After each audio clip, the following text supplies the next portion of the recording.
book entitled Health, Labor Supply and Wages, a study among agricultural laborers and farmers in West Bengal. And the proposal for the same book has been accepted by the Cambridge University Press, New Delhi. Congratulations, Dr. Ghatak, on this achievement. And she has also published extensively in journals, edited volumes, and working papers, and serves as reviewer for various prestigious journals. Our second resource person is Dr. Pradeep Ramawat, who is working as assistant professor and is also serving as the assistant director at the Institute of Public Policy, Center for Study of Social Exclusion and Inclusive Policy of National Law School of India University, Bangalore. His areas of specialization include public policy and social justice. He has published several papers on educational decentralization and governance, and has been a part of various field action projects in school education. Currently, he is part of Institute of Public Policy and teaches group inequality, public policy, and leadership courses for Master of Public Policy students in NLS. He is the coordinator of Dr. B.R. Ambedkar Study Center and Center for Study of Marginalized Communities of NLS. He played very instrumental role in bringing out draft Devdasi Relief, Resettlement and Rehabilitation Act 2018. Dr. Ramawat also is the director for ICSSR sponsored research project on understanding the rationale of SCSP, TSP in 5 South Indian states. Through these works, he is trying to develop the application of research methodologies developed by Dr. B.R. Ambedkar on the paradigm of pragmatism, constructivism, and state socialism. With these words, may I now invite Dr. Amrita Ghatak to make her presentation on research methodology in labor studies. So Dr. Ghatak will be making a PowerPoint presentation. So Dr. Ghatak, please welcome, and you can go ahead with your presentation. You have to unmute yourself and then probably will become audible. As I said, am I audible now? Yeah, you are audible, Dr. Ghatak. Okay, good afternoon to everyone, and thank you very much to Dr. Sujit Kumar and St. Joseph's College for organizing such a webinar and inviting for this deliberation. The host has disabled screen sharing, participant screen sharing, so I can't share my.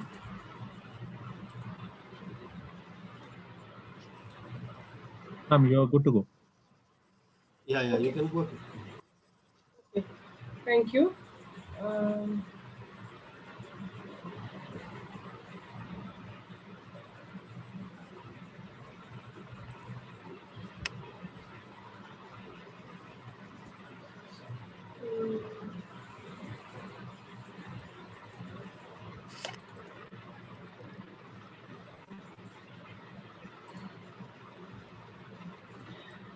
Is the screen visible? Yes, Dr. Ghatak, your screen is very much visible. Okay. So today this presentation talks about research methodology in labor studies. Now, at the onset, I'd like to say that I think the time given is 45 minutes.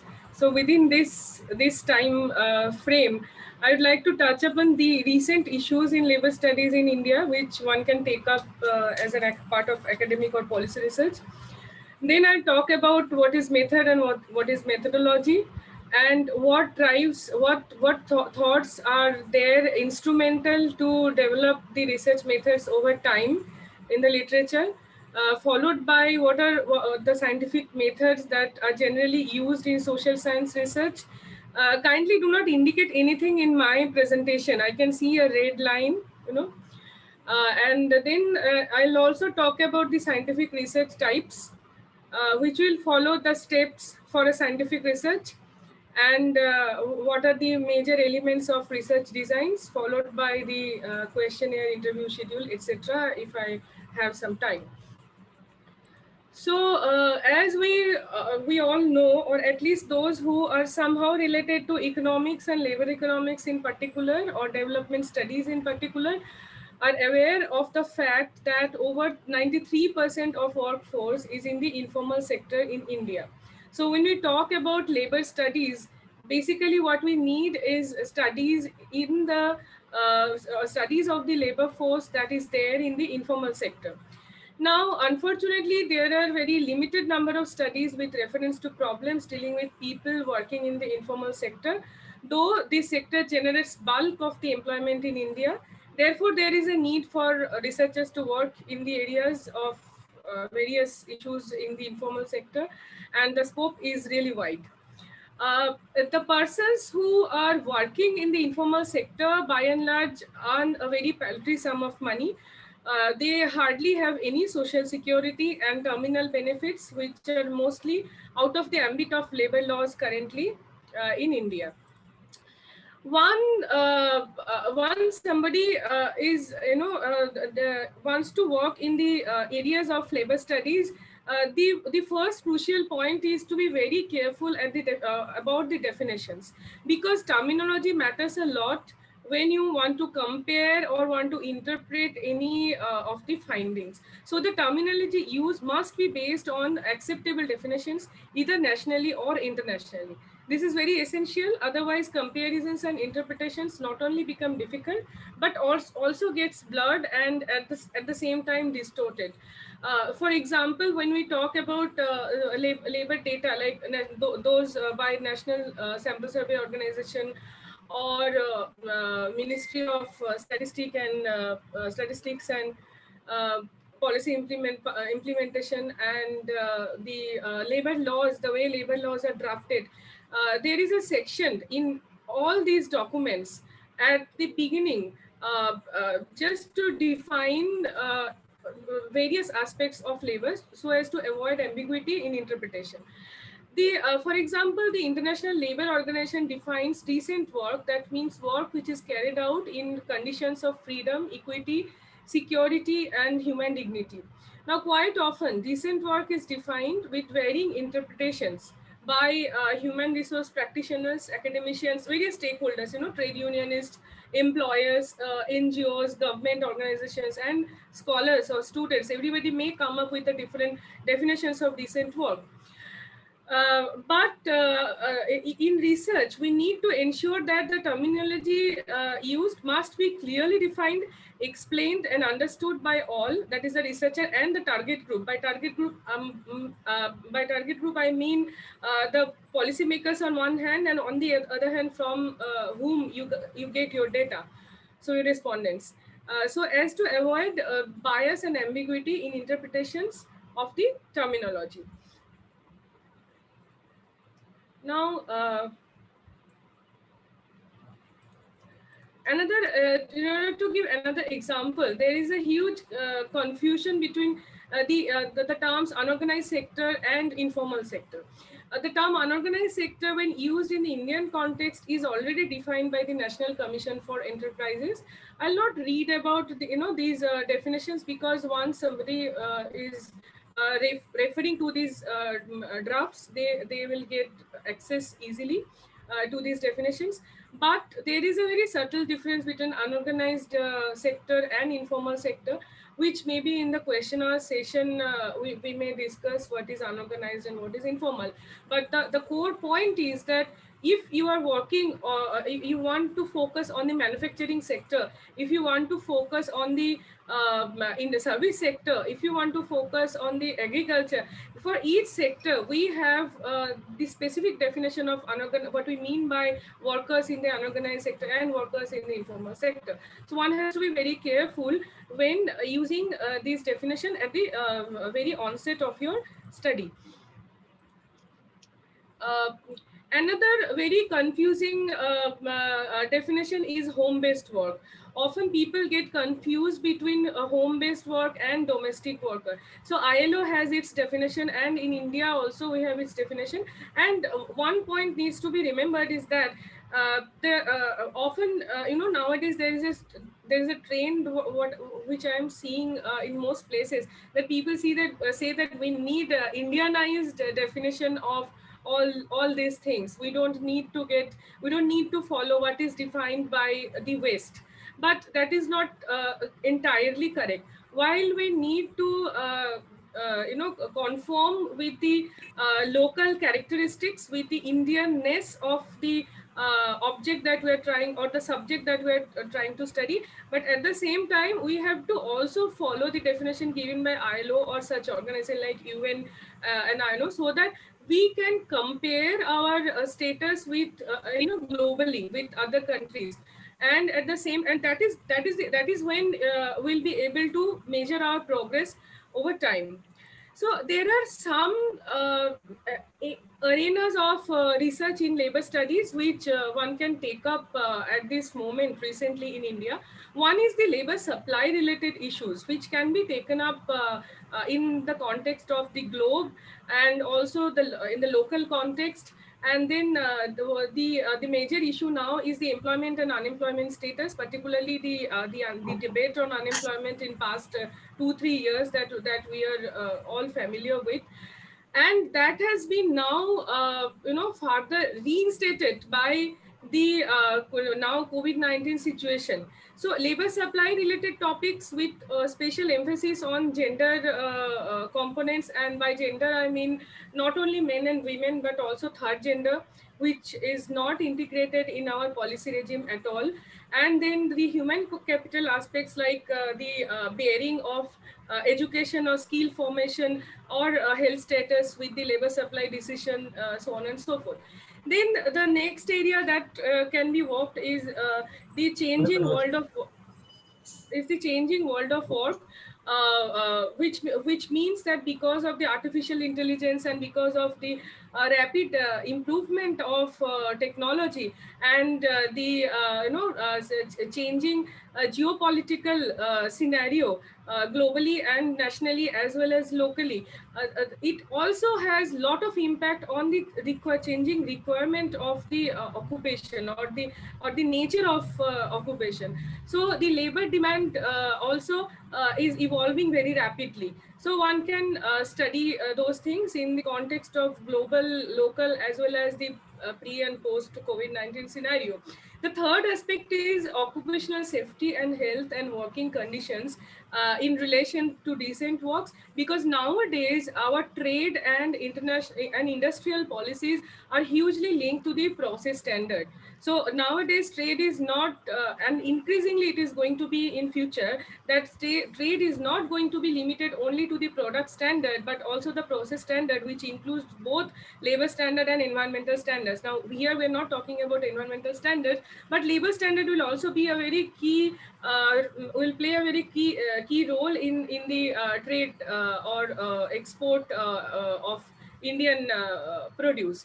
So these aspects can be studied, of course, with pre and post COVID-19 scenario, because we all know that COVID-19 has brought a drastic change. So we are talking about a new normal.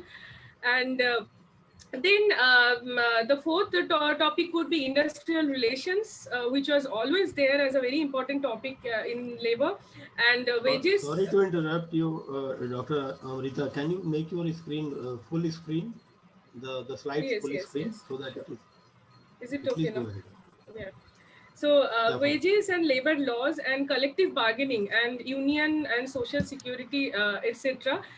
Because now in many instances, not only in manufacturing sector, but a very classic example is IT sector, and Bangalore is a classic case. So you are sitting in Bangalore, you must be aware of the very poor status of collective bargaining and unionization in the IT sector has made the status of worker and their bargaining power at a very abysmal level. So these things are very important in the recent time. And lastly, but no, of course not least, the migration domestically from village to city, from city to city, from one district to another district, from one state to another state, and at the same time migration globally, along with the return migration, which is now the very burning issue that COVID has brought into. So, what do we mean by actually method and methodology? Because many times we use these words, interchangeably, but they are actually not synonymous. And had it been a class in physical terms, I would have asked my participants, what do you mean by methods and what do you mean by methodology? But that is not possible now. So I'm going to explain it, that research methods are basically the tools and techniques and processes that we use in our research. So it is the survey, it is the interview, it is the participant observation. These are it's the focus group discussion, it is the participatory rural appraisals. These are the actually methods which we use in research. But methodology is much bigger. Methodology is the study of how research is done. So what is the thought process behind that work behind a researcher's mind that drove the researcher to adopt those tools, those methods? That is research methodology. Now, since it's like the entire methodology in a capsule, I'm going to talk. So this is a very brief chart that one can talk about as far as the scientific thought goes, as far as methodology is concerned. So what our social science research does, it actually addresses two types of question. One is epistemological question and another is ontological question. What is our epistemological question? When we ask about the process, how something is happening, how COVID-19 has brought impact on the labor supply or the labor demand in the manufacturing sector, let us say. That process, if we want to explain, that is my epistemological question. But when we say what COVID-19 has done, what COVID-19 has done to this particular manufacturing industry or to this, to this domestic worker or to the construction worker, that is the ontological question which we talk about. Now, take any type of concern, be it epistemological or ontological, the thought process dates back to the rationalism, which was given to us by philosophers like Plato, Aristotle, and Socrates, and that is basically the deductive and intellectual thoughts which form the school of rationalism. Then at the same time, there was also empiricism developed by scholars, I mean philosophers like Hume, Locke.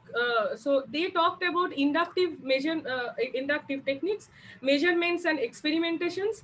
And then there were a group of philosophers like Galileo and Isaac Newton, who wanted to fuse these two group of, because there was a clash between this rationalism and empiricism. They, one is talking about deduction, another is talking about induction. So these philosophers wanted to combine these two, fuse these two ideas into the natural philosophy.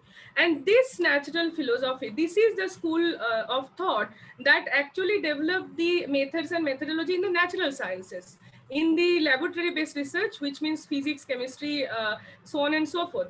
But this method has also influenced economics a lot per se. So now what you see as experimental economics has got a lot to do with the empiricism at the philosophical level. Then a group of empiricists actually also came up with a thought of positivism. They also combined both rationalism and empiricism, and a variant of it became social positivism, which later on by Durkheim and Comte and so on, they developed the qualitative methods. So if I am there to teach my students, I do not segregate between qualitative methods and quantitative methods, because philosophically they address the same concern and they address the same question. So they are complementary to each other. That is how they evolved. So the social positivism actually talked about qualitative methods, and I'm sure that the next speaker is going to talk about it. Then there is another school of thought, which was German idealism, which talked about interpretive research. And from that also later on, what we saw is the development of phenomenology, hermeneutics, and critical social theory. After that came it's as a separate school of thought came the post positivism, which we saw that in Das Kapital by Marx and Engels. And at the same time we also saw the critical research by Jürgen Habermas and so on. So mostly we in the field we many times we like to do critical research, but at the same time we also include ingredients from any of these basic school of thoughts. So if we need to sum up, then rationalism basically challenged the theology and belief.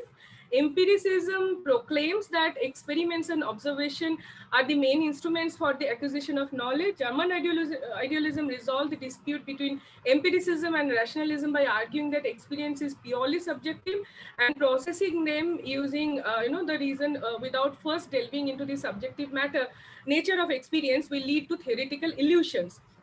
Positivism explores social reality based on philosophical ideas with emphasis of observation and reason. Anti-positivism views and interprets social reality by the individual perception according to his or her ideological position. So this is where we have the limitations of individual cases and how we can generalize it. Those questions, those limitations of case studies that you see in research empirically actually comes from here. Then post-positivism amends positivism by suggesting that it is impossible to verify the truth, although it is possible to reject false belief. What is, and empirically, where do we see it? We see it in the statistics, in the type 2 error, type 1 error, when we talk about the false rejection of hypothesis or false acceptance of the hypothesis, and so on. Then comes the critical theory, which explores an existing phenomenon to develop theory. So that is the so I'll not go very deeply into that. I'll skip this these slides. Now I'll talk about the scientific methods. What are the criteria that it has to fulfill? First is the replicability. Any study, if it is rigorous, if it is has to be scientifically valid, it has to have it has to be replicable. So others should be able to independently replicate or repeat a scientific study and obtain similar, if not identical, results. This is where sometimes social science falls. Social science lags in this sometimes, because like physics or chemistry, if you have H2 and O, you always produce H2 under certain temperature and pressure, but that is not possible in social science mostly. But in economics it is possible to a great extent, and that may be the reason in many spheres people trust economics results than the understanding and interpretations from other branches. I'm not saying that economics is superior for that, but it has the scope, it has the the access to those tools that enables the subject to give some kind of the result that may be possible to replicate. Then next is the precision. So theoretical concepts which are often hard to measure must be defined with such precision that others can use those definitions to measure those concepts and test the theory. Then it has to fulfill the criteria of falsifiability. A theory must be stated in a way that it can be disproven. The theories cannot be tested or falsified are not scientific theories, and any such knowledge is not scientific knowledge. So this has to be fulfilled. And fourth is parsimony. When there are multiple explanations of phenomenon, scientists must always accept the simplest or logically most economical explanation. This concept is called parsimony or Occam's razor. Parsimony prevents scientists from pursuing overly complex or outlandish theories with endless number of concepts and relationships. So somewhere you have to narrow down, and you have n number of outcomes, n number of policies where to choose. So the less complex, the more viable. That criteria has to be there in order to come up with a credible research outcomes. What sort of researches are there that we practice nowadays? First is the exploratory research. What do we mean by exploratory research? This is often conducted in new areas of inquiry where many people have not intervened earlier, or maybe in the beginning of your career, somebody wants to study any subject, especially for PhD scholars or MPhil scholars, or even in the early career professionals. they need to first explore the subject. So this is particularly to scope the magnitude or extent of a particular phenomena, problem, or behavior, to generate some initial ideas about the phenomena, or to test the feasibility of undertaking a more extensive study regarding the phenomena. Now, a lot of people nowadays call it as a scoping study. So if you want to study something, you go to field first and try to see whether this is feasible at all or not, whether this you what kind of scope you have for this study.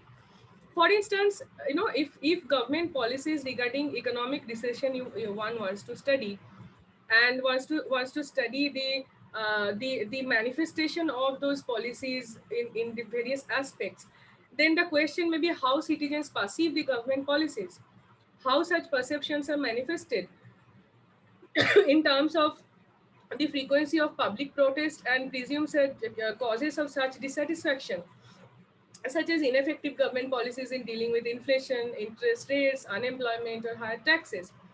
So once you have these type of questions in your mind, and then you start toiling the secondary information both from literature and the data, then or from the existing studies, then that kind of research is the first kind of activity, is the first step of research, which is the exploratory research. Then comes the descriptive research. So once you have explored, then you start giving description of your subject. So often this descriptive research directed at making careful observations and detailed documentation of a phenomenon of interest. These observations must be based on the scientific method, of course. So it has to be replicable, precise, etc. The points that I have just spoken about, and therefore more reliable and casual observations by untrained people can be avoided. So it will be more reliable. Like if a stray person is talking about impact of COVID on labor supply, that can be just a random observation. But if a researcher is talking about it, it has to be supported by the exploratory research first. The researcher will explore it first, then describe it for it at the next step with the help of your existing reliable data sources, and with the fulfilling the criteria that I talked about, that replicability, precision, so on and so forth. Third and the final type of research is the explanatory research. So as you can this what is this explanatory research? This seeks explanation of observed phenomena, a form, a problem, or a behavior, while descriptive research examines the what, where, and when of a phenomena. Explanatory research seeks answers to why and how types of questions, which means explanatory research is basically your ontological part of your research, and the descriptive and exploratory research are basically the epistemological part of your research. So the example is, what are the reasons behind labor supply behavior of women?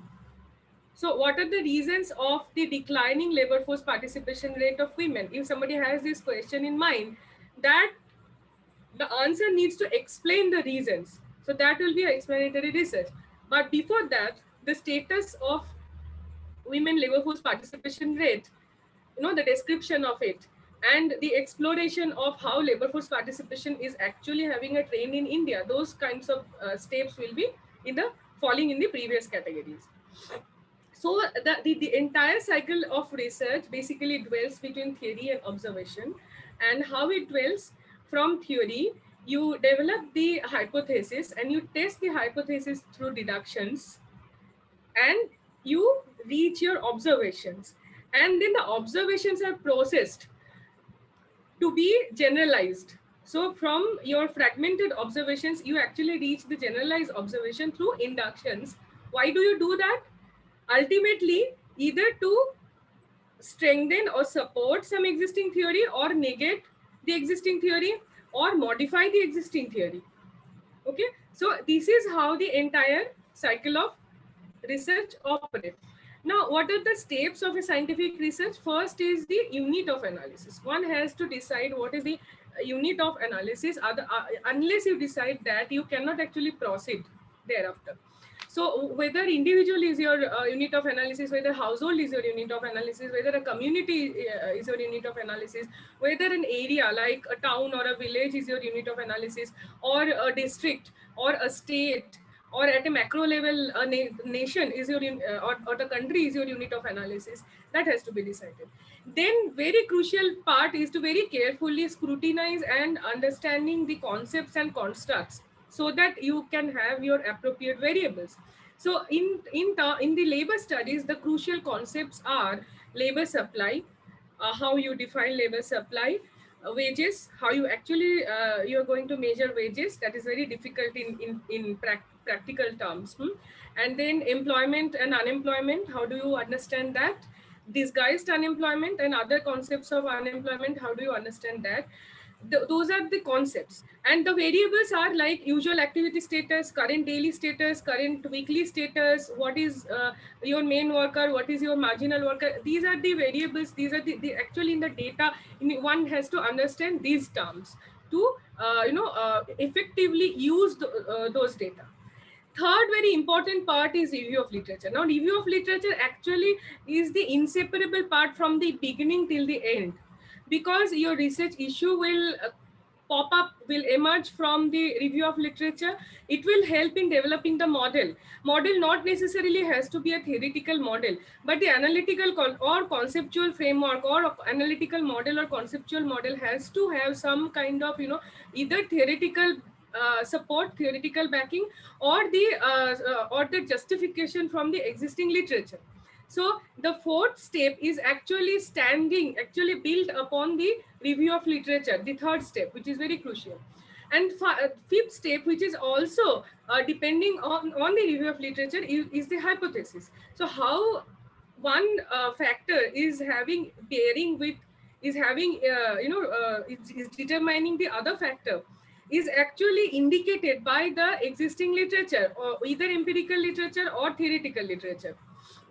Then after all these things, you have your research design. I'll talk a little bit about research design, how to do that. Finally, the techniques of analysis pre and post. Why pre and post? Because before actually finalizing your analysis, you are not sure what kind of tools will be effective, what kind of models will be effective. So there are a lot of trial and error methods, and therefore there are techniques that are used pre-finalization and post your data that you get from the field. Finally, a questionnaire. This is very important. This is also needs to be a back and forth process like techniques and analysis. Before you reach your field, before you canvas your questionnaire, you have a certain set of questions in mind, but your field will tell you whether those questions are actually effective, actually applicable or not, whether they are relevant in your field or not. So it is a back and forth process, and the more you go to field, the more there is a possibility that the more you will actually revise your questionnaire. So finally, your questionnaire, your final product may be very much different from what you started with in the beginning. And the last step is the final analysis. So research, as I said, that I'll talk a little bit about research design. Research design includes internal validity. Why internal validity? Because one has to know that in the design, the factors that we are considering, whether they are related to each other or not, whether there is any causality involved in not. The causality can be temporal, which means over time. For example, your last period's consumption, your present consumption is dependent on your last period's consumption. So whether there is a temporal relationship with your factors, or there is a cross-section relationship with your factors. Like the rainfall in the next village also has some impact of the decision to sow the seeds in this particular village. So this is just an example. It can be anything. So in cross section also there can be causality. Then there is external validity. External validity is very important because externally you have to decide your sample design, appropriate sample design first, in order to identify your respondents or your subject of research in such a way that it represents your population. And this is an external task. This will not evolve internally from your study. Causality will involve from your data internally from your study, but sampling design is something you have to do a priori beforehand. So that is externally you have to do. After this, you have to construct validity. So what does it mean? It means how well a given measurement scale is measuring the theoretical construct. So the way I am actually designing my empirical analysis, what kind of techniques, what kind of scales that I'm going to use will actually be in line with the theoretical understanding that I have on the subject. That also has to be very careful. Finally, and most importantly, the statistical conclusion has to be needs to be there to validate your results. So the statistical conclusion validity will examine the extent to which conclusions derived using a statistical procedure is valid or not. Okay, so these are the basic four aspects of a research design. Therefore, finally, in our research design, we have two different planes. One is the theoretical plane, another is the empirical plane. In the theoretical plane, we have suppose construct A. Now, let me give you an example. Construct A could be the labor force participation rate. Okay, because we want to study the labor force participation rate, how the labor force participation rate is changing in India, or how it changes from from state to state. That is construct A, which we set up based on our review of literature and theories. Then, based on our propositions that the labor supply varies by caste, it varies by religion, it varies by gender, by different identities. Okay, so that is our construct B. Now, this is in a theoretical plane. Empirical plane, how we are going to do that? This construct A, through our construct validity that I just talked about, okay, would help us to identify the independent variable. So construct A is my labor supply or labor force participation. How am I going to identify the independent variable? Whether it will be hours worked or working hours, whether it is current weekly status, whether it is current daily status, whether it is usual activity status, that will be decided through this construct validity. Okay, so our independent variable is identified. Then from construct B, which is that labor supply varies based on different identities. Let us suppose that women labor force participation is dependent on you know mm, uh, is dependent on lot of factors. Now our independent variable can be many. How can it be many? Like our construct A is labor force participation rate, and labor force participation rate varies, by the household construct, by the demographic factors, by the education level, by the cultural aspects, by the geographic position, by the marital status, so on and so, by the fertility rate, so on and so forth. So those factors we identify in this independent variable set. Now our construct B, since this is the women labor force participation that we arrived at through the proposition, we identify the dependent variable. Whether we will take the time use. Time use means that number of hours devoted by a woman to different tasks in a day, or we will choose the usual activity status, which means whether a woman more than 8 hours a day, what does she perform, or we use the current weekly status. So weekly more than 40 hours or 50 hours, what she is doing. So those kind of information we'll identify through our construct validity, and our dependent variable will be chosen. Now we have a set of independent variables in the empirical plane, and a dependent variable in the empirical plane. So how do you what will be the relation between these two? For that we need to have hypothesis, and hypothesis is built through the internal validity, through our review of literature, through our existing studies, through our theoretical understanding of the subject. So those hypotheses will be set between the independent variables and the dependent variables. And finally, the statistical conclusion will validate our results, whether how correct are we, how erroneous the results are, how robust the results are. So this is how in the theoretical plane and in the empirical plane, in both the planes, the any research in the labor, or for that matter in many subjects of social science, they dwell in these two planes. There are two types of research design categories. One is the positivist category. Positivist research design aims for theory testing, for example, laboratory experiments, field surveys, secondary data analysis, and case study research. And the interpretive research design that aims for theory building. For example, case study research, ethnographic research. Now, in the case of inductive research or interpretive research, one collects data and tries to develop a theory, while in the case of deductive research, one hopes to find data to match the theory. And these at times has problem with collecting data in labor studies, because there are a lot of challenges that uh, if one always thinks of matching the theory, then there is a possibility that you will lose out many information from the field, and you will lose out the proper or appropriate explanation of a phenomena from the field. Some common suitability of techniques is the one is the FGD, which is focus group discussion, which is suited for exploratory research, mainly for exploratory research, and it also helps in explanation to some extent. Then ethnography is suited mainly for descriptive research, and field experiments or experimental studies, that nowadays, this recent Nobel Prize is also on the experimental economics. So experimentative research or the laboratory based research are mainly for explanatory research.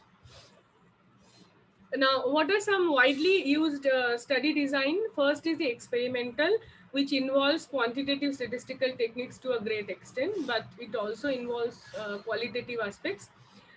Then field survey based, which is non-experimental designs but survey based, and it could be cross-sectional, it could be longitudinal.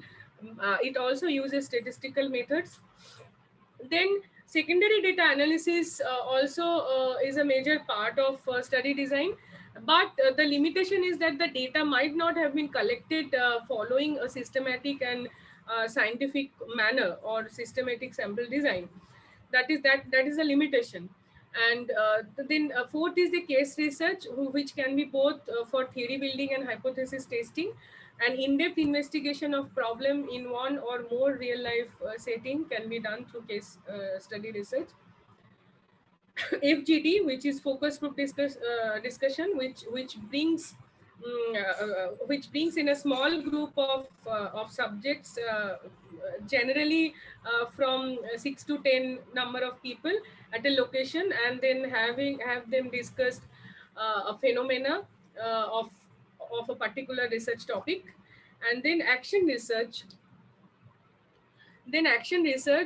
which assumes that complex social phenomena are best understood by introducing interventions or actions into those phenomena and observing the effects of those actions.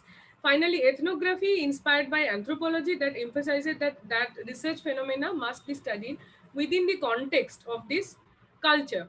Now, in order to undertake, I'll wind up very quickly. In order to undertake field work, there are a couple of points which need to be taken into consideration very carefully. One is the sampling techniques, because your respondent sample has to be representative of population.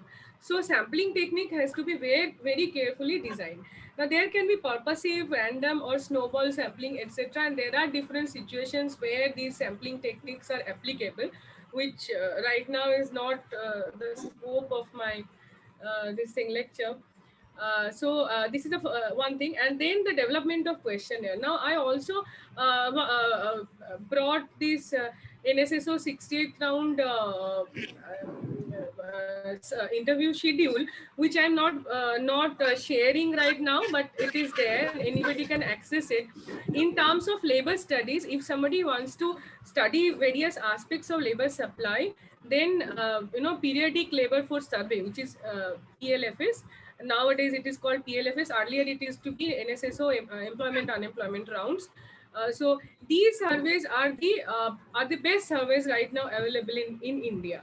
And if somebody wants to study the various demand side factors of labor in the industries, particularly manufacturing sector, then ASI. So I'm sorry, I have just typed AS. So annual survey of industries survey is one of the best surveys for that. So development of questionnaire, that can be another class, and that is also to be done very carefully and very meticulously, very logically, so that you build rapport through your questionnaire gradually, and you get the right answers from your respondents.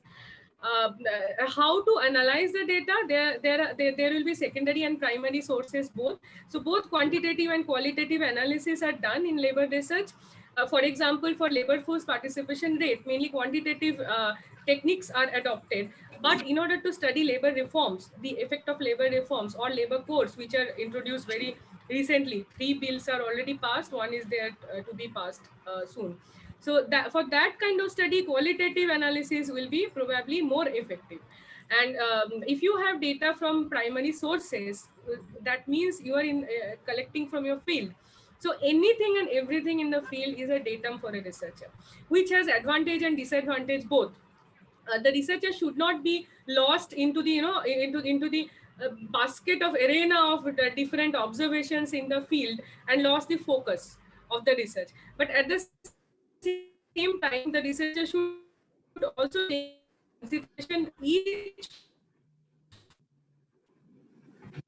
from the field, so that he or she should be able to explain particularly in labor research. There are some information which are very sensitive. For example,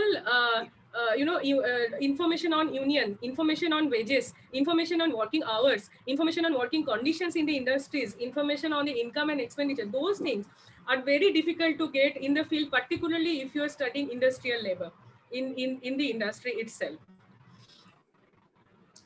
There are some postmodern methodological philosophies which nowadays people rely upon. I'll just take the name of them. One is the phenomenology, as I said in the beginning, then semiotics and critical theory, hermeneutics, discourse analysis, postmodern perspectives, and grounded theory. These are nowadays being used a lot in the labor research or welfare research a lot in particular. So thank you very much for your patience. I think I have done. Yeah, thank you, Dr. Amrita, for your detailed insight into the research methodology which you discussed, particularly in employment studies.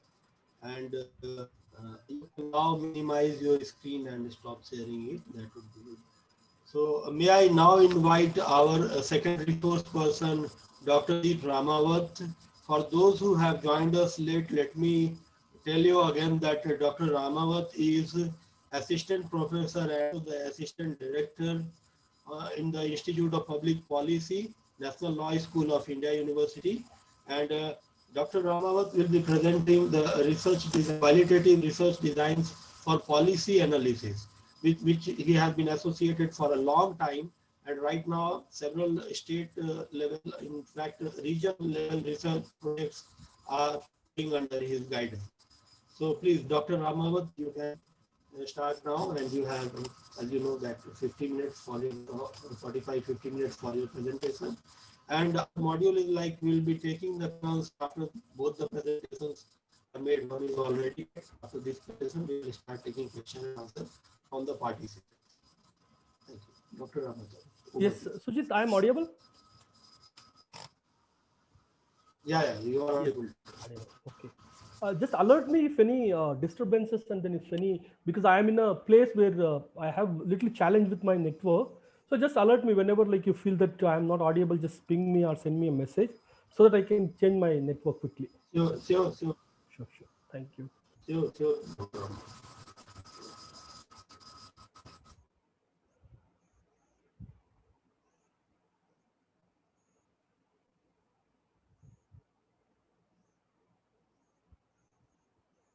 Okay.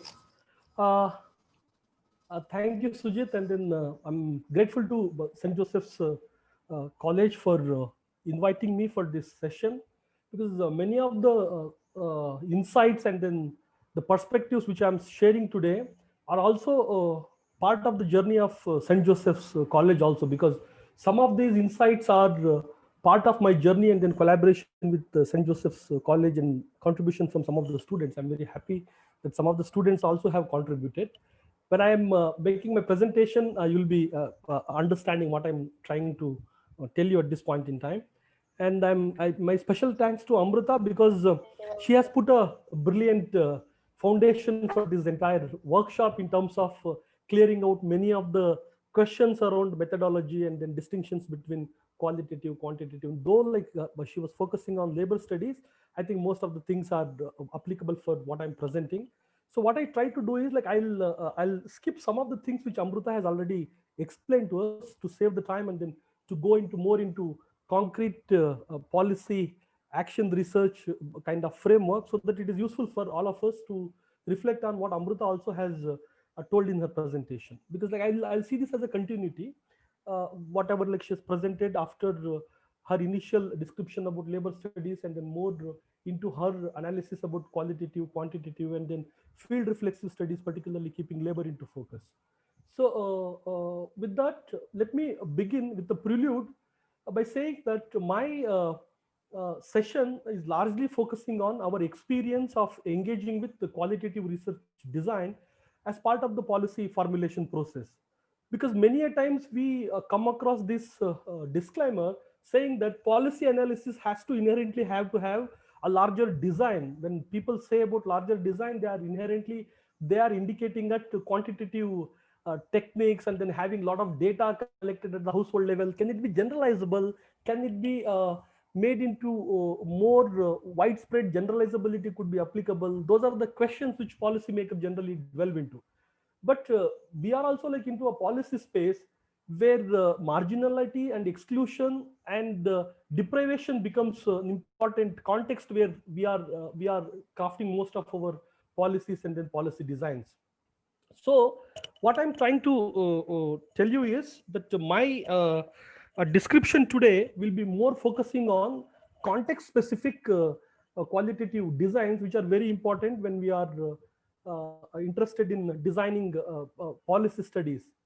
Because we come across this two extreme kind of positioning, that the people say that most often anecdotes or standalone case studies are not much useful, like when you are doing policy analysis or like you are doing policy advocacy kind of work.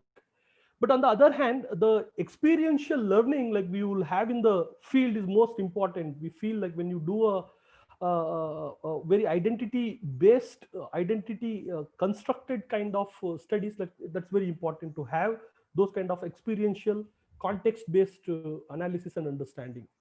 Most often I also ask this question to the policymaker: is it necessary to press each grain in a rice bowl to say that whether the rice is boiled or not? Like, can't you just touch and then feel like whether one grain is boiled, so that like you can understand that the entire rice bowl is ready for consumption and kind of thing. On the other hand, people also have the observation towards the bowl saying that whether the rice is boiled or not. Like over the period, like we'll understand this.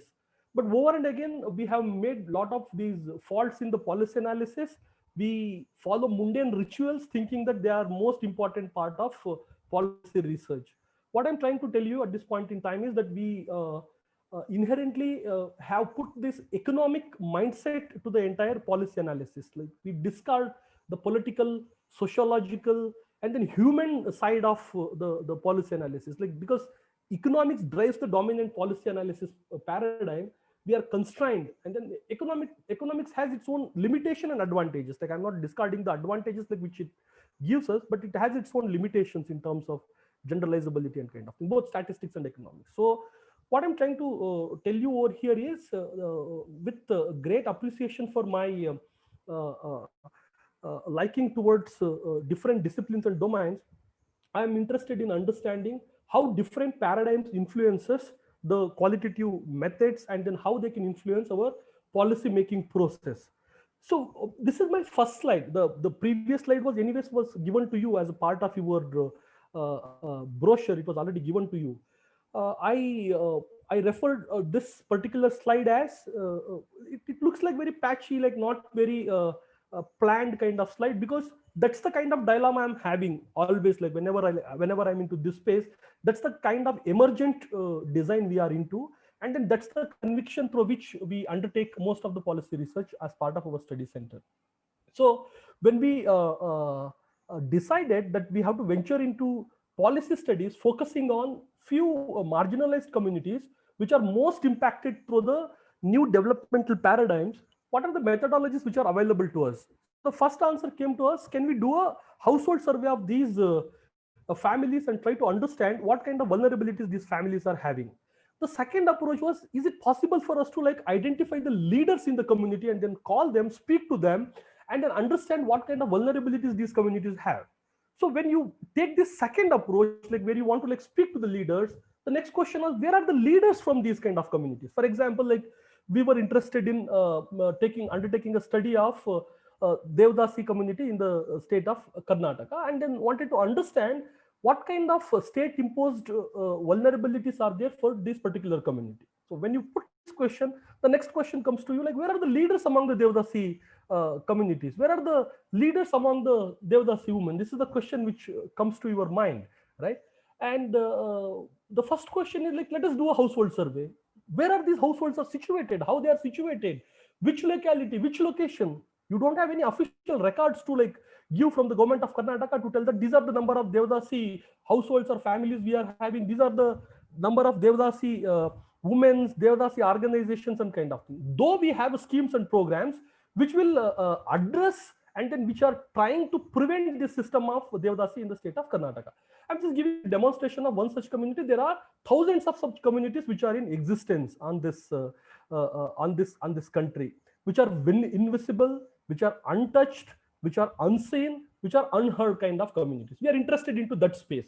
That's where I'm saying that this qualitative methodology is one such weapon, I should say, in the hands of those communities, like where we want to understand the voices of those communities in their own format and in their own design. Like we don't want to impose any design on them and kind of thing.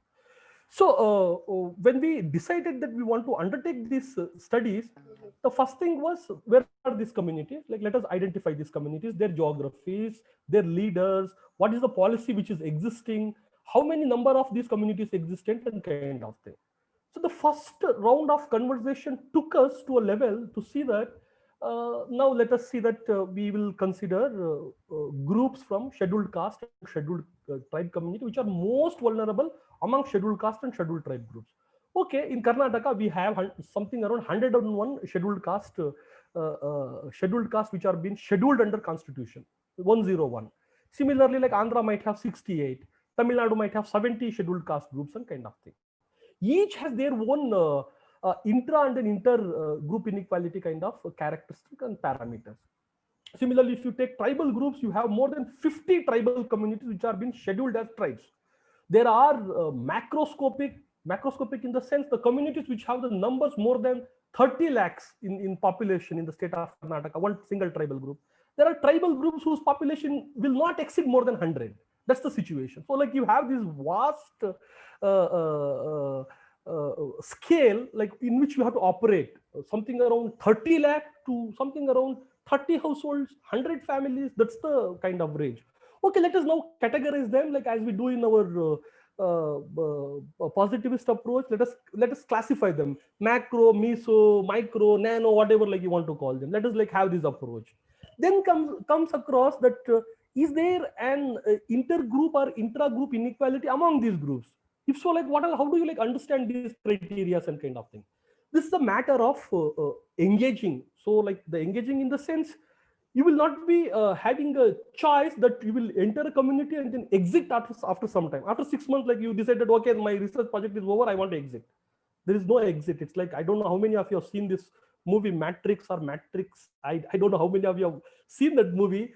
During my college days, I watched that particular movie. Like you enter and then you enter into different kind of frames, design, like lot of dilemmas, confusions which comes to you, which becomes part of your design. That's where like I'm coming from. Once you enter any such community, like those kind of dilemmas are very inherent as part of you being a researcher, like who is part of those communities. Journey becomes only criteria for you, and then you have to take up the journey till like if you are a true researcher, like you are calling yourself as a professional research, you have to live with those dilemmas, advocacy, and then frameworks till the end. So here, let me cut short the story, because like I have a lot of responsibility today in terms of explaining you certain concepts and kind of thing. We decided that we want to work with certain communities which are most marginalized, which are unheard. In Dr. Ambedkar's description in who are Shudras and then who are untouchables and untouchable ghettos, he uses 3-4 terms: unseen, unheard, untouchable groups, and kind of thing. And then who are these unseen, unheard communities? Like, are there such categorization like which Ambedkar himself was not able to like describe them and kind of thing? He gives a very interesting example of a community like which comes to gather the food in the night time. Around 3 o'clock it comes, and then the community gathers its food by killing the stray dogs and then by catching some rats, and then they disappear from the civilized kind of spaces. And then he also describes about one more community like who are beggars in the untouchable habitation. For example, in Karnataka, we have a community called Dakkaliga, who are beggars in the Madiga habitation. Okay, where are these communities? If they are there, like are they in the significant number? If so, like what is the status? That's our larger question. Like once we decided, we started having something called snowballing kind of approach. Like we started meeting the people, trying to ask them different kind of question. One such person like we got was Dr. Professor Rajendra, who is also part of the social work department in St. Joseph's College. And when we started discussing with him, like he also like started helping us with many like that. Like we met people across Karnataka, started speaking to them, been asking like whether we have such communities and kind of thing. Mind blowing kind of insights. Each locality, each village have different pattern and different sets of the communities which are not been recorded, which are not been noticed. Your census is not capable of capturing those problematic spaces and dimensions. Okay, then we started asking the people the questions. People like started telling us different narratives, like which is captured by them. For example, to give an illustration, when we had the example of Devdasi community, few people said that like they are the sex workers in the villages. Okay, and then some people say that, oh, this is a practice in the Hindu community. Like the Hindu community, like they are the Nach girls or dancers at the temple. They are into temple. Lot of these descriptions which are like very specific to those context and kind of thing. So we were keen to go forward and kind of thing. The other community which came to us was the grave diggers in Bangalore city. One of the student like who did field work in St. Joseph, like he also like collaborated with us. Like the journey became very beautiful for us. That's the overall design for us. And rest of the things as part of the methods, methodology, what kind of tools we used, that's the part of the journey which I feel is like important for you to tell kind of thing. What we did was we told that okay, there is an as Amrita said, that's when you enter into that whole process of induction, this goes like this, that whole sky becomes your sample in terms of your quantitative design. That whole sky becomes your sample, the whole sky becomes your universe and kind of thing. So we said that we have limitations.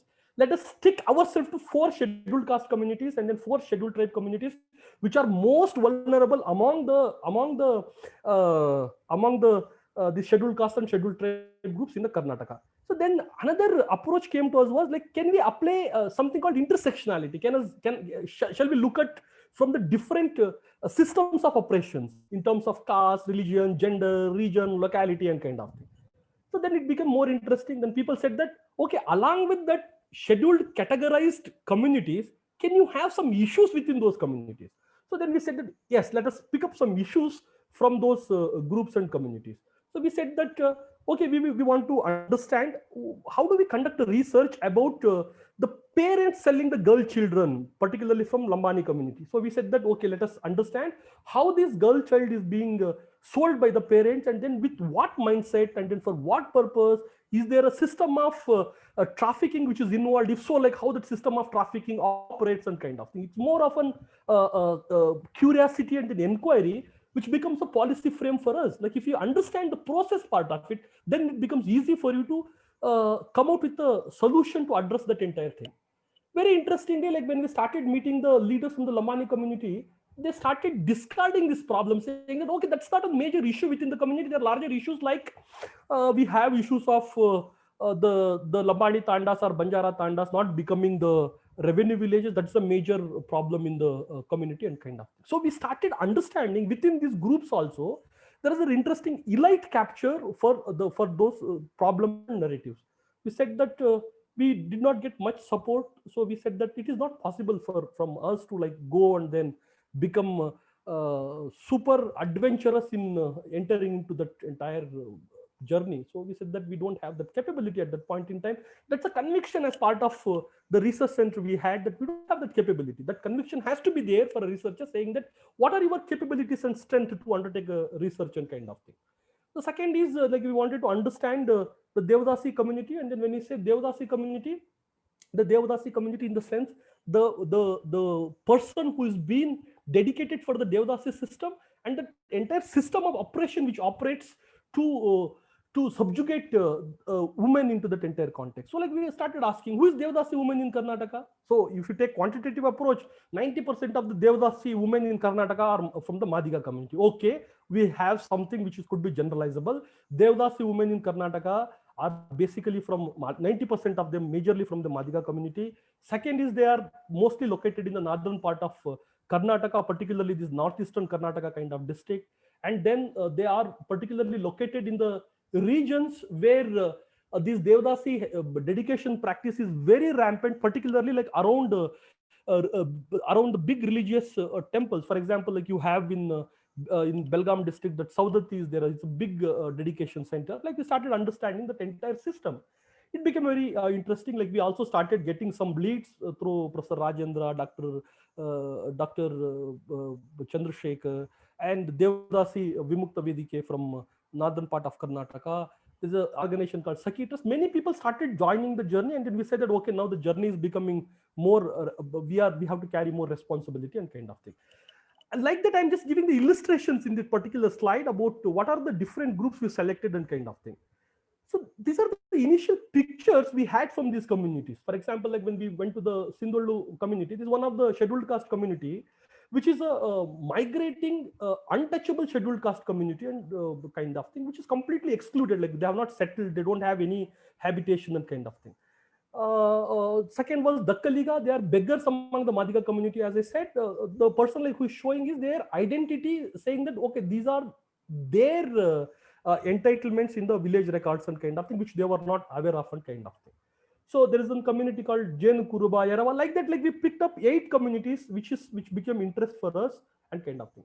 So then we started meeting the community leaders, community members. We started visiting the communities and kind of thing. And then also like I want to acknowledge over here, the journey which started was not something new. Like we were part of a continuum. We are part of a continuum in the sense we were part of an historical journey where many people have already have attempted and tried to make some intervention in their own way. But our focus was more on the policy construction, like how do we arrive at certain policy frames and policy design in order to understand the systems better, so that like we will be able to address these questions in a better fashion and kind of thing. So we said that let us keep some a common minimum program to undertake this policy studies, particularly for the communities. The first objective was to relating to methods, like what you want to like do with these communities, right? You will conduct some sample survey, focus group discussion, let us develop few case studies, because like this has to go to the government of Karnataka. Government of Karnataka has to ratify, saying that okay, go ahead, that we are with you in supporting of these particular studies. So we started putting this as part of the proposal, which is very important. Because like the previous slide spoke about our aspirations, how we wanted to go about striking the partnerships and kind of thing. The second was more about the overall frame or approach we want to take. That's an intersectionality approach, where, like as I said, we want to take those intersectionality through different systems of operation, which is geographical, sociological disadvantage. When I say systems of operation, I am referring to caste, religion, gender, class, and kind of, and then different markers. For example, like you have caste as a marker, religion as a marker, different markers like we wanted to pick up to give a demonstration. Like when you apply intersectionality as an approach, the woman, who is that woman? She's a Dalit woman. Who is that Dalit woman? She's a scheduled caste Dalit woman. Who is the scheduled caste Dalit woman? She belongs to Madhika community. Who is that scheduled caste Dalit woman from the Madhika community? She is a Devdasi. Where is she? She is in Koppal district. Where in Koppal district? She is in Koppal district, called a small village called Ginigera. Where in Ginigera? Outside the village. That's the kind of approach. And then when we go more and more and more granular, we'll try to understand that the narratives are different from one Devdasi family to the other Devdasi family to other women to the other communities and kind of thing. So that's where the intersectionality approach becomes a strong approach. Like when you take this identity issues and then identities around, like you want to build that entire policy research around those identities. So this as a strategy, the third point relates to the strategy like which we want to build. That was to raise the awareness. We became people like who started discussing, questioning about the issues faced by these communities, on the question of untouchability, on the question of exclusion, on the question of how these communities have been sidelined. We started pressing the bus saying that, okay, there is no census of these communities. The government has not identified about the real number of these groups and kind of things. Also started meeting the leaders. To our wonder, we started seeing that those leaders are real heroes for us in terms of they were the people like who are also are interested in collaborating, extending more support, not because like somebody is interested in offering some monetary returns. Like if I want to be a researcher, like I'll always ask for, is there a research funding, is there a research collaboration, can I get some fellowship, can I get some scholarship? These are my burdens. But when it comes to community leaders, community youths, they are people like who have passed their 10th standard, 7th standard, are a graduate and kind of thing, and they're the most privileged within their community. For example, within the Dakkaliga community, when we started our research study, we were thinking that we will employ a postgraduate student from that community to undertake this research. But shocking to us that we were not able to like even locate a person like who is 10th pass in that particular community, which is scheduled as a scheduled caste in the state of Karnataka. Then we said that can we work with the person like who is having just a qualification of 10th standard? Can he be able to like undertake the research the way in which we are looking at as a policy research? Then I think the strong conviction was that yes, these people are having the capability to lead the emancipation of their community, provided like you are interested, and then if you are capable to join the hands with them. That's the kind of situation. I'll tell you, like in any policy research, the primary consideration is that who's that researcher like who will lead the research. For us, the people like who are leading the research were the community youths and then community leaders from those communities itself. So amazingly, like we got identified the leaders from these communities, including Devdasi community, from Dakkaliga, Sindollu, whatever communities we chose. Like ultimately, like we got people who started taking this challenge that they want to lead this policy research and kind of thing. The fourth was more to deal with how do you like interpret these government programs for these communities? How do you understand the schemes designed for this government is applicable for these particular communities? Because if you look at scheduled caste subplan and tribal subplan, something around 25,000 crores of money is being allocated. If so, how this 25,000 crores of money is being useful for these communities? Like, right? Those are the questions. Then how do we collaborate with the local government and kind of thing?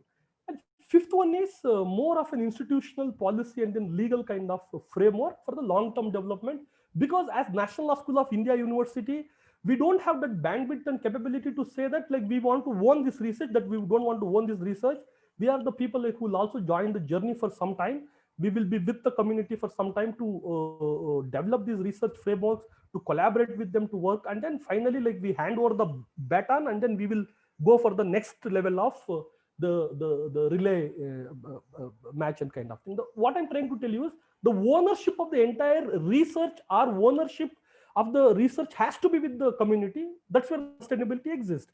And whatever the community I mentioned till now, we have withdrawn ourselves after like we conducted the study, and then after we made reports which are still under submission stage, we have withdrawn ourselves from the policy advocacy stage, because I don't want to go in front of the chief minister, say that, okay, this is the study done by National Law School of India University for this particular community. I don't want it to become a proxy. So we never wanted to become proxy. Like if you look at many newspaper clippings or newspaper coverage on the studies which we were part of, it says that the Devdasi mothers and children like designed the study for themselves for understanding their own issues and challenges. We also like were part of the, as Sujit mentioned, that we were also part of this entire making of Devdasi rehabilitation, relief, and then resettlement legislation of 2018, which was completely from the entire drafting of it, and then doing the field work and analyzing the data, and then coding. Everything was done by the community members. We all became policy clerks. Like we from the public policy group, myself, Professor Babu Matthew, students from public policy program, we all became policy clerks, that we work with them. We work with them for that particularly evolving that particular policy document. Let me like give a bird shot about how do we went about doing this, right? And the design like which we kept was, as I said, that there is a specific time duration as part of the institutional design that we want to keep. That we want to keep this as an action research format for a duration of 3 months.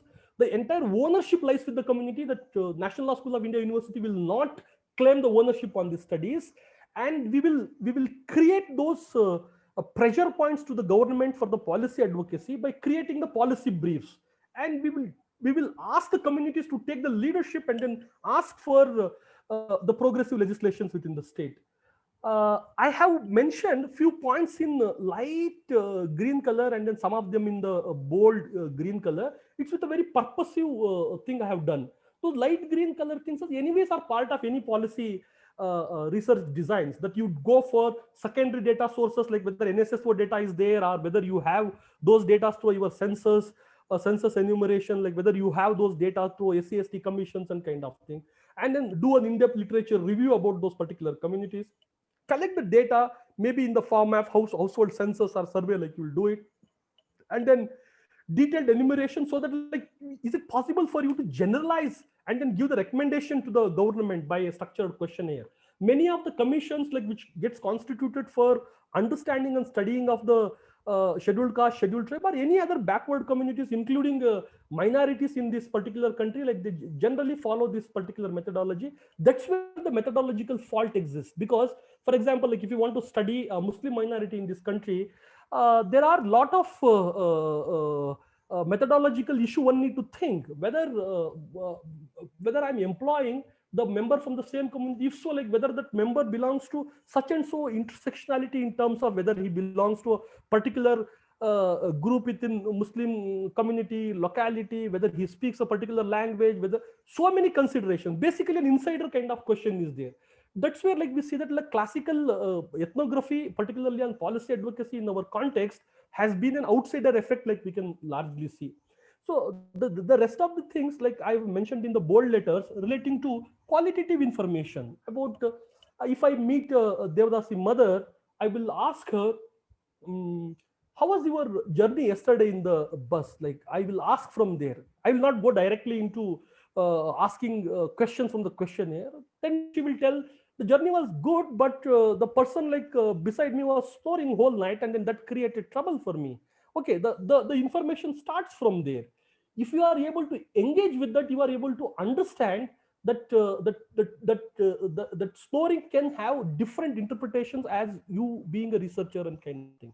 Then she will definitely like when you sit beside her and then want to have a conversation, if it's morning 8 o'clock, she will offer you a jawar roti North Karnataka karat pudi chutney. Like if you are eating that, like you will get more information. Like if you say that like I don't want to like eat jawar roti because it is very hard to digest and kind of thing, you will miss out most of the information. What I'm trying to tell you is you have to be with them always, and then wanting to understand their journey through different kind of approaches like you have. Basically, a just being human kind of approach is required. Like whenever like you want to go for this, then what that's part of gathering qualitative information, which are very important. Most often, we'll end up just hearing the life histories, stories, narration. I use this word just hearing because when you take this kind of information and gathering of this information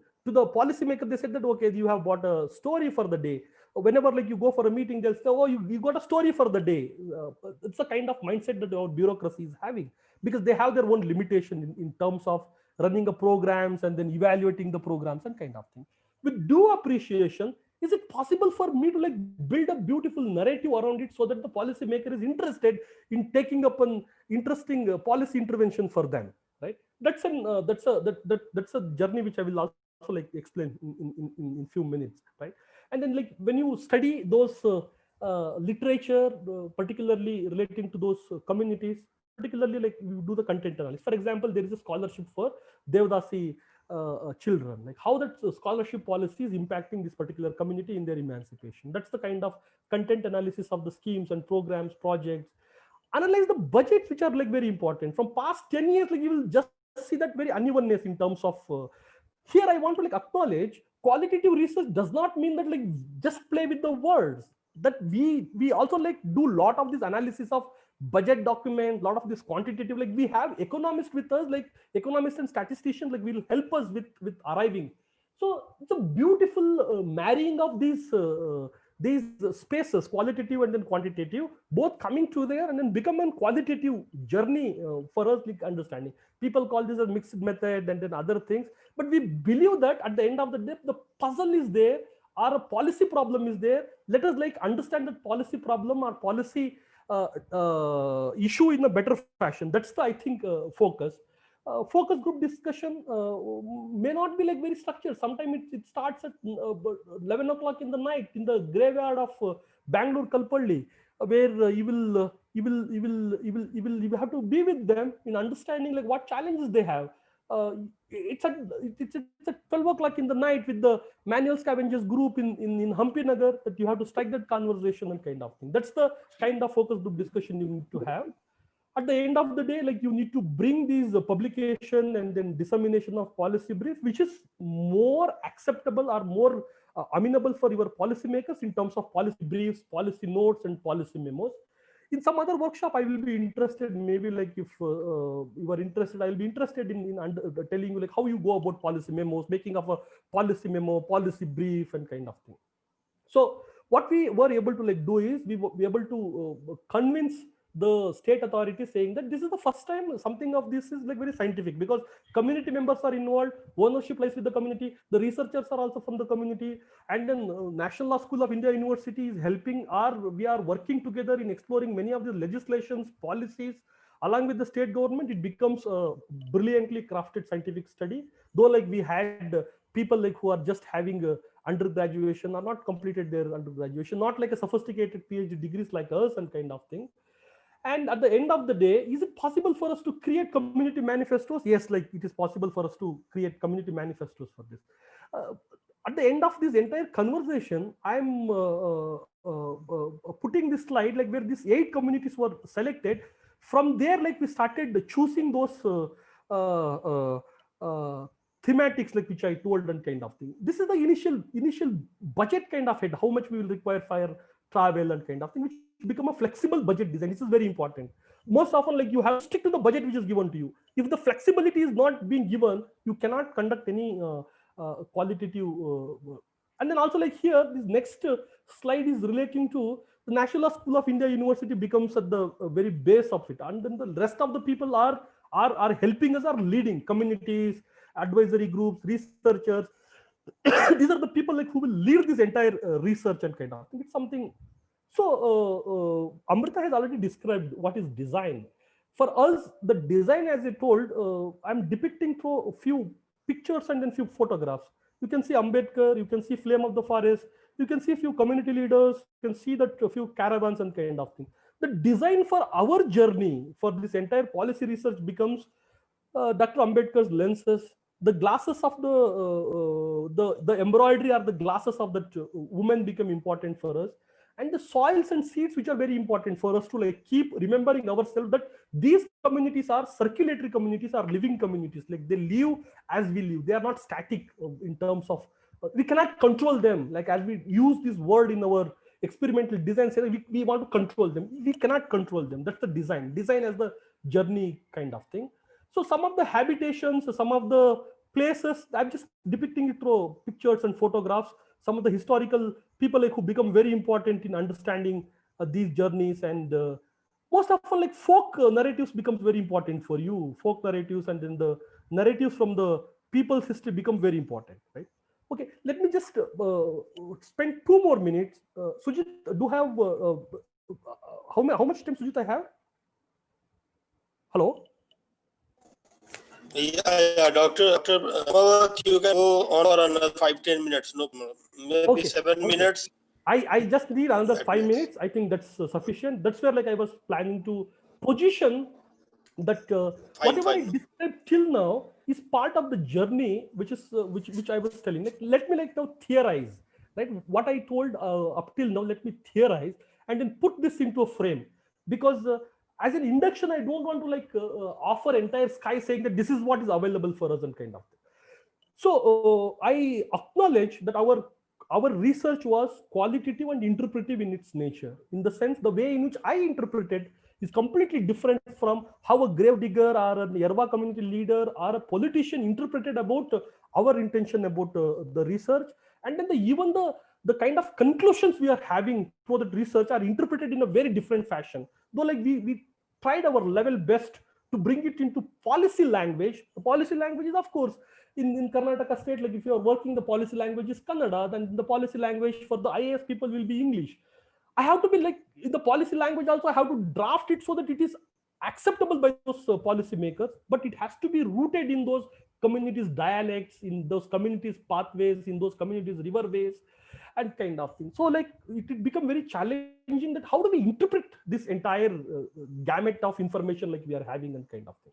So what I was trying to tell you over here is design we had is generally like is dependent on social constructivism, that how do we like construct the realities around us, because uh, past 2 years back I was not at all aware of the existence of the Devdasi system. Though I was aware of it, I was aware of in the context of Mumbai, where I worked for some time, working with sex workers communities in the locality of Kamatipura. My understanding was from that particular context. But over the time, my understanding and my sensitivity, particularly with the Devdasi communities in the state of Karnataka and different locations and kind of thing, it became started changing. Though I was not, I'm not a completely an insider to the community, but my interpretation and then the understanding through social constructivism started changing, and it's evolving in a progressive kind of format, I should say, and kind of thing.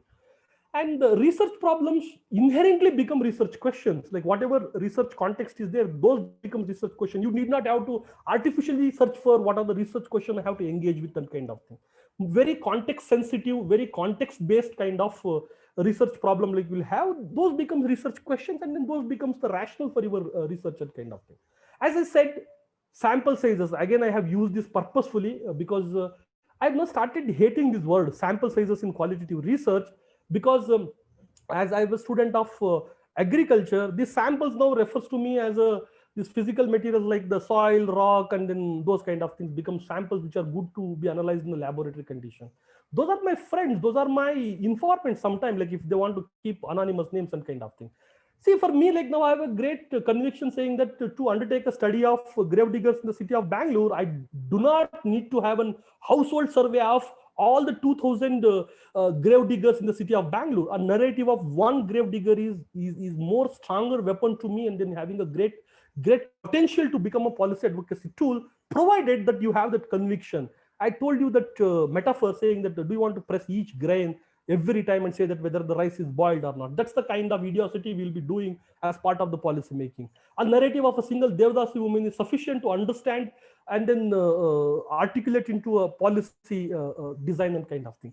On the other hand, it is required, like you go and then understand that what kind of material conditions are there, what kind of household situations are there, and kind of thing. But to capture the experiences, don't make them to cry every time telling their narratives and kind of thing. Here the narratives from one person is sufficient, like when you pick up those communities and kind of thing. Though like with different frameworks, you need to take this with a pinch of salt, I should tell. So what are the typical methods like we'll employ as part of the data collection, as part of the qualitative research design? Interview, observation, and then you go for documentary analysis. These are the, I think, three important data collection methods. Like then you can combine interview with archival content analysis. Like I often do it. I'll pick up few folk songs and then we'll read this in front of a Devdasi mother or a grave digger and then ask him that how do you understand and how do you interpret.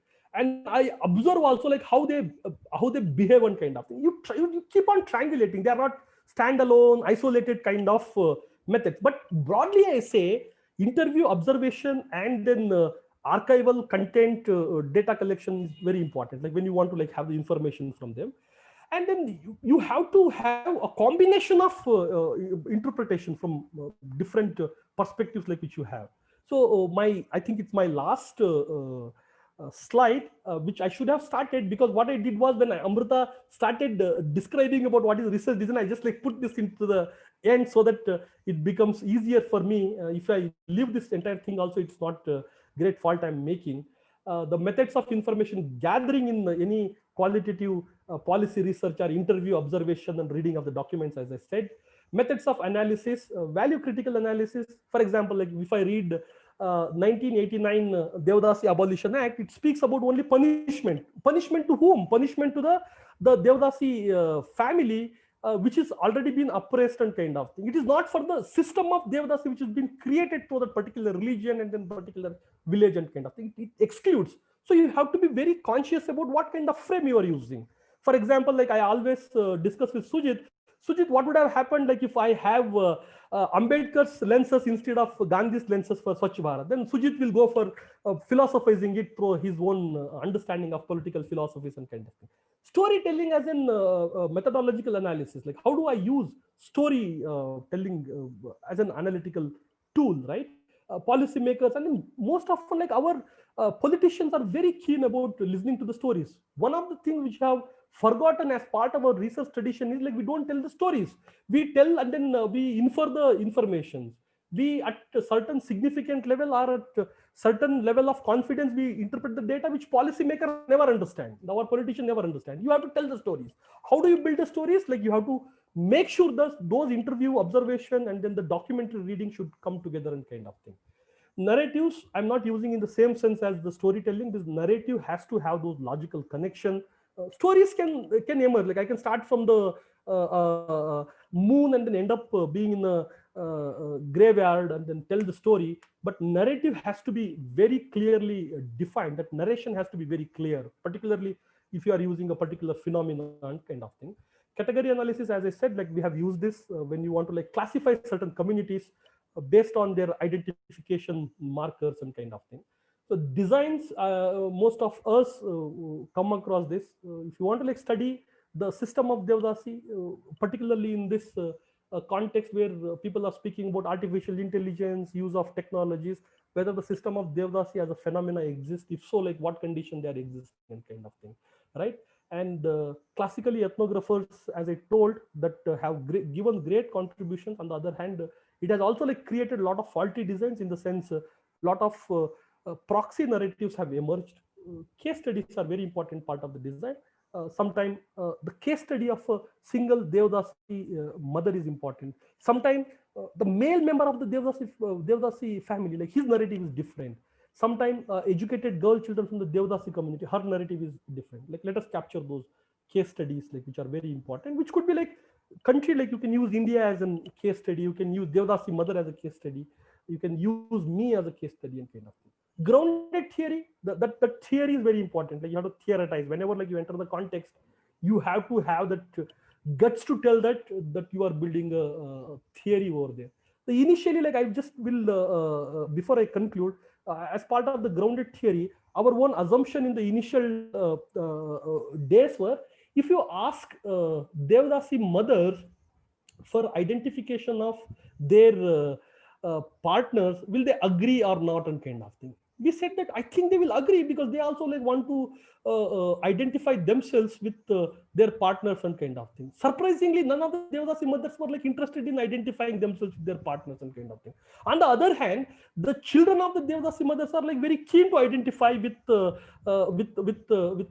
their mother's partner and kind of thing, because they wanted to get the entitlements which are very important, because an upper caste man who is a mother's partner are able to get so many of the facilities and then property and kind of thing. Is it possible for us also like to extend those facilities and kind of thing? Because very interesting kind of narratives, one would say that grounded theory approach is very important. Here in Karnataka, when we enter into Devdasi communities, most often like you don't know what is the partner's name and kind of thing, but often like when you go to the government department, the first thing they will ask father's name. Once you ask the father's name, the most of the Devdasi children will drop out of the schooling system, drop out of the college systems and kind of thing. So building this theory, though there were understanding, offer it into the policy making process is most significant and important, and you have to partner with the communities. Otherwise there is no design which could be possible and kind of thing. This is something which I feel like sometimes I tell that what is the design you have, this is the complexity of the design. I don't believe in simplistic frameworks. Complexity of the design is the strength of any qualitative design which you use for any policy advocacy and kind of thing. There are a few slides particularly about criteria for evaluating a qualitative design, which I will circulate to Sujit, and Sujit will in turn can circulate some strengths and weakness. Of course, the strength is that community is taking charge, as Paulo Freire said, that this is a pedagogy of the oppressed, and qualitative research designs are part of their journey and kind of thing. People will say that it is not generalizable. We are very happy that we don't want to generalize our study of Devdasi in Kushtagi Taluk with what is happening in Bidar and kind of thing. Though there are 60% common parameters, we want locally grounded micro policies to emerge for emancipation of these group and kind of thing. Data analysis is often time consuming, because like we want to disconnect most often, that we don't want to like dream about these analysis kind of thing, because like we become very instrumental as researchers sometimes in kind of thing. So I will circulate these slides. They are not in a very what you call systematic fashion. I have club, but I try to just narrate a story which I thought is important as part of my journey as a researcher in the policy space. Thank you, Sujit, and thank you for St. Joseph's College for providing this opportunity. Yeah, thank you, Dr. for wonderful session and lecture. Have opened certain areas which have, our curiosity has always led us to qualitative research like, but we don't know links, and also the advantages of really often elected well on all stages. So I want to summarize what was presented by both speakers. Am I able to everyone? Someone can confirm if Nikhil can, because there is no power at my end. I'm on a mobile device for this session. So, anyone confirm? Sir, your voice is breaking.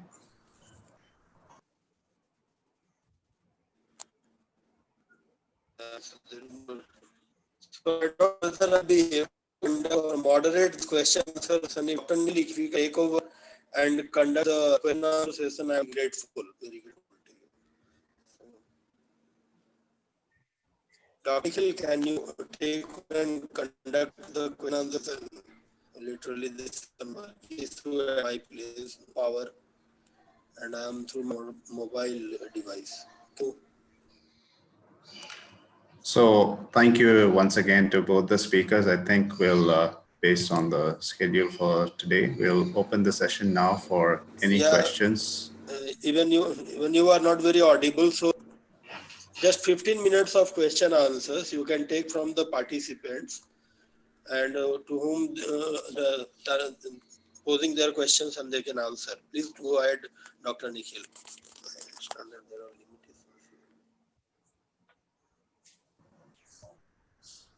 So the floor is open for any questions to either participants.